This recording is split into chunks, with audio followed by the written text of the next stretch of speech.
Bill O'Reilly here, Friday, January 29, 2021. You are listening to the O'Reilly Update. Here's what's happening today in America. President Biden's first 10 days inside the Oval Office now in the books, and controversy is the theme.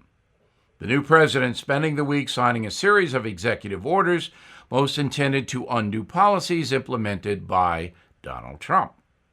In his first few days, Mr. Biden moved against the oil industry, barring drilling and energy exploration on federal lands. Then, he attempted to implement a 100-day freeze on all deportations of undocumented immigrants, even criminals. That order was quickly suspended by a federal judge. President Biden then reversed Mr. Trump's military ban on transgendered soldiers and started the process of rejoining the Paris Climate Accord.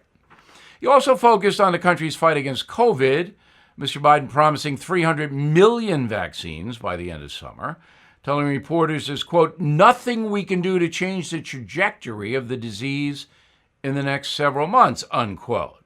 Well, that's discouraging. Perhaps the most revealing play this week was President Biden's focus on racial equity. Mr. Biden ordered the government to conduct assessments of all federal agencies to, quote, advance equity for all, including people of color and others who have been historically underserved, marginalized, and adversely affected by persistent poverty and inequality. Now, you can't have equity for all, because equity singles out people and groups for special status. It is the opposite of equality in government, as I have been reporting. Also, instead of promoting unity, President Biden has quietly endorsed the impending impeachment trial of Donald Trump, which, as we stated yesterday, is never going to lead to a conviction. So why are we going through this? It is becoming clear that Joe Biden is less interested in bringing the country together, that's my opinion, and more interested in promoting the progressive wing of the Democratic Party. Now, it is possible that Mr. Biden may not even fully understand what he's doing, but the far-left forces behind him surely understand, and they are thrilled by President Biden's first week in office. Coming up, the message of the day. Listeners, sound off. As you know, Joe Biden has won the election, and with economic uncertainty looming, I am now more than ever recommending you diversify with gold and silver. The only company I recommend is American Hartford Gold. I trust them. I personally have done business with them. They sell physical gold and silver delivered right to your door or put inside your IRA, and they make it easy. Please call them now. Tell them Bill O'Reilly sent you, and they'll give you up to $1,500 of free silver on your first order. Since I've been recommending American Hartford Gold, gold itself up over 40%, silver up 60%.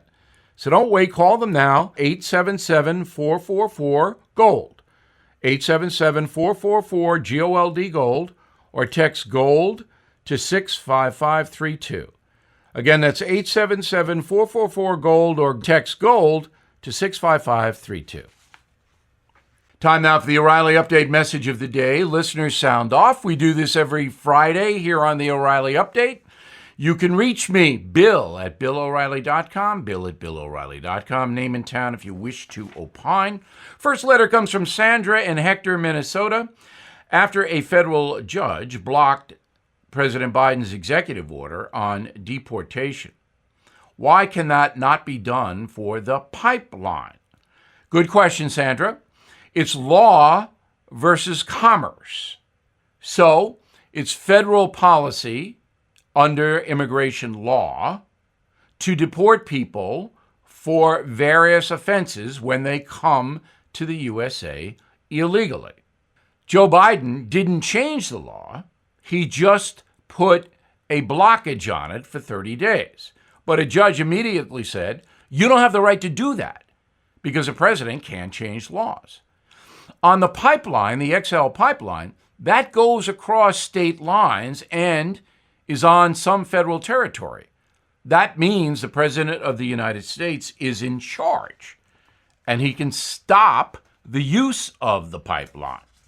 So it's really law versus commerce. Next letter comes from Judy in Minot, North Dakota. How can all of those jobs in the fossil fuel industry be ended on the basis of a promise of new jobs in the green fuel industry?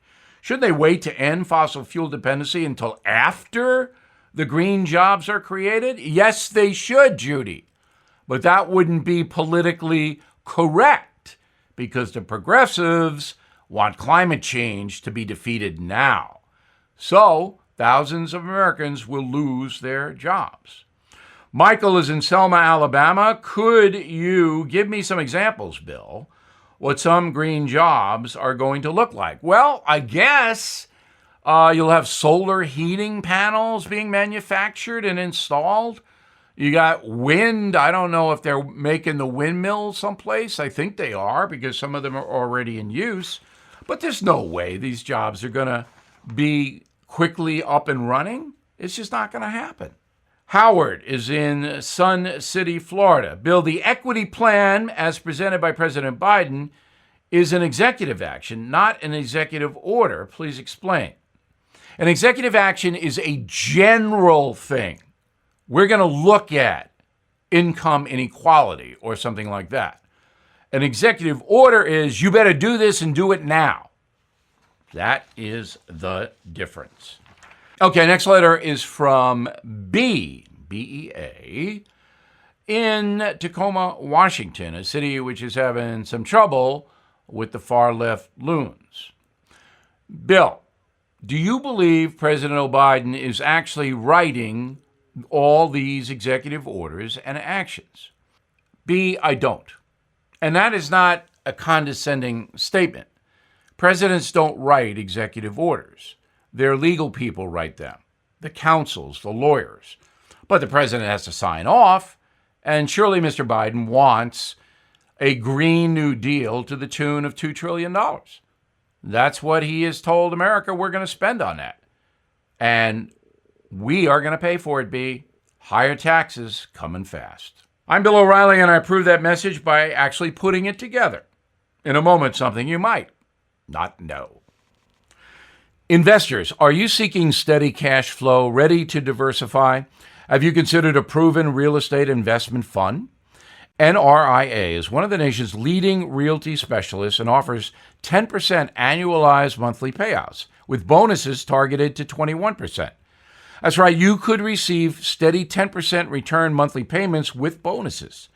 You know, they specialize in realty investing done right. Even use your 401k or IRA to invest. NRIA's 15-year track record and $1.2 billion in new construction development backs you.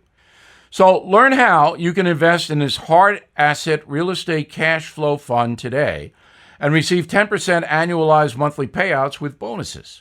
This is something savvy investors should research and consider. Please call now, 201-210-2727, 201-210-2727, or visit nria.net.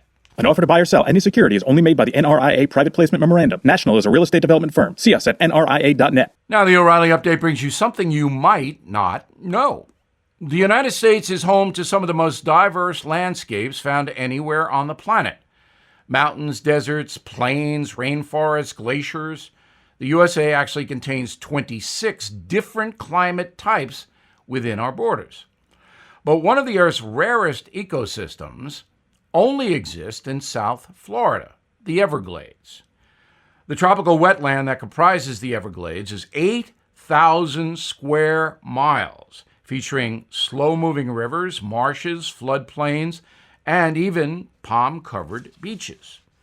European settlers tried to drain the swamp in the Everglades for 350 years before giving up. The ecosystem is the rarest environment on Earth. The region houses 360 species of birds, 75 different reptiles, 50 types of mammals, and a few humans.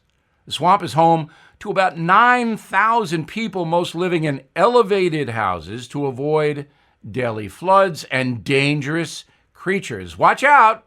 There are more than 24 different animals in the glades that can kill you, including alligators, saltwater crocodiles, venomous snakes, panthers, bears, and more. Wildlife tours generate hundreds of millions of dollars for folks looking to see some of the animals. The Everglades is Florida's biggest tourism destination after Disney World and the coastal beaches. And here's something else you might not know. The most dangerous species found in the Everglades arrived sometime in the late 20th century, the Burmese python. Researchers believe some idiot threw a python or two into the glades to get rid of the snakes because they were being kept as pets. Now, researchers say there are 500,000 pythons living in the glades, some over 20 feet long. The government of Florida will actually pay you to journey into the swamp and kill the snakes. Local officials spend millions each year. The dead serpents are turned into boots, jackets, watch bands, and even food. Floridians consume tons of python meat each year now, with some adventurous eaters shelling out $50 a pound. Can I have a salad with that python? Back after this. This year marks 20 years since America's darkest day, September 11, 2001, and the Untitled Towers Foundation has been supporting America's frontline heroes ever since. When a first responder or military service member doesn't come home and young children are left behind, Tunnel to Towers pays off the mortgage to lift the financial burden for the family and bring their families some stability. For catastrophically injured vets and first responders, Tunnel to Towers builds mortgage-free smart homes, enabling our most severely injured heroes to live more independent lives. Our nation's heroes, people who are willing to die for us, need your help. So please don't wait. Join Tunnel to Towers on their mission to do good and help those heroes. Please donate $11 a month at T2T.org. That's T2T.org. Thank you for listening to the O'Reilly Update. I am Bill O'Reilly. No spin, just facts, and always looking out for you.